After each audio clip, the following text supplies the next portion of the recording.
is that children, young people are just not being helped to understand how to handle money. Yeah. They think they think they get a piece of plastic and they put it in a hole in the wall and money comes out. And has anybody explained to them how the money? How the money got there in the first place? It's got to be there anyway, hasn't it? You know, because they just look and think, well, it comes out. Certain people in this room think that this is the dad bank. Ah, yes. I've never said that in my life. But I know what you mean, Paul, because my first term at university, one of my roommates got a first loan, which was 4 digits because it's meant to last you for a whole term. And at the end of the first week of freshers, it was at 0 again. Spent all of that in 1 week. All of her money. And I did much better than that, didn't I, Dad? Well, to be fair, yes. She got to the end of the second week, did she? Nearly. Sorry. I want to ask you another question.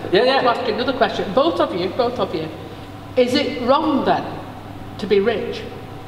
Good question. Well, the Bible actually never suggests that it is wrong to be rich just for being rich. In fact, some of the big characters were very rich. So King David, King Solomon was hugely rich. Yeah. Right? And although, of course, Jesus himself would appear to have been pretty poor, at least during the 3 years of his public ministry. When he was a carpenter, he would have made a living. Because carpenters were kind of builders, they didn't just do woodwork. But for the 3 years he was reliant on the gifts of other people and so on. So he set a model of certainly not living in a rich way. The emphasis always is on how do you use your wealth. Do you spend it on yourself, or do you use it for the good of others?